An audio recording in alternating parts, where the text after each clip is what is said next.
ನಮಸ್ಕಾರಗಳು. ಕಲಬುರಗಿಯ ಶ್ರೀ ಶರಣ ಬಸವೇಶ್ವರನ್ನು ನನ್ನ ಮನಸ್ಸಿನಲ್ಲಿ ನೆನಪಿಸುತ್ತಾ ಹಾಗೂ ಸಮಸ್ತ ಪೀಠಾಧಿಪತಿಗಳಿಗೆ ವಂದನೆಗಳು. ನಾನು ಪ್ರಣವ್, 9ನೇ ತರಗತಿಯ ಹುಡುಗ, SPR ಶಾಲೆಯಲ್ಲಿ ಓದುತ್ತಿದ್ದೇನೆ. ನಾನು ಈ ಸಮಾರಂಭದಲ್ಲಿ 4 ಮಾತನಾಡಲು ಅವಕಾಶ ಪಡೆದಿದ್ದೇನೆ. ಬ್ರಿಟಿಷರು ನಮ್ಮ ಭಾರತದಲ್ಲಿ ಹೋಗುವಾಗ ನಮ್ಮ ಭಾರತದಲ್ಲಿ 502 ಸಂಸ್ಥಾನಗಳಿದ್ದವು.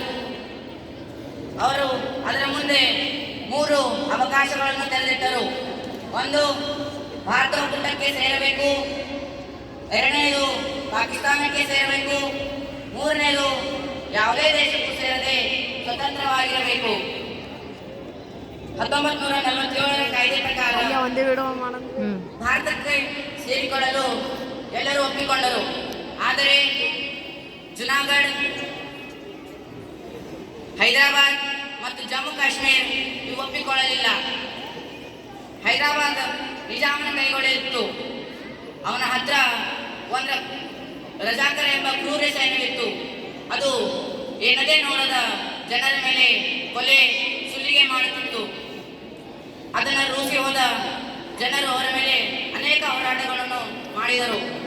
ಅದನ್ನು ಗಮನಿಸಿ ರಜಾಕರ ಚೈತ್ರ ಅಮಾವಾಸ್ಯೆ ದಿನ ಹಿಂದೂ ಜನರ ಮೇಲೆ ಗೋಟಾ ಗ್ರಾಮದಲ್ಲಿ ಹತ್ಯೆ ಮಾಡಿದರು.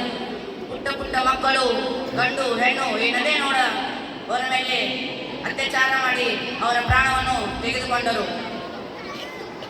ಇದು ಇತಿಹಾಸದಲ್ಲಿ ಗೋಟಾ ಗ್ರಾಮ ಹತ್ಯಾಕಾಂಡ ಎಂದು ಗುರುತಿಸಲಾಗುತ್ತದೆ. ಅದನ್ನು ಗಮನಿಸಿ ನಮ್ಮ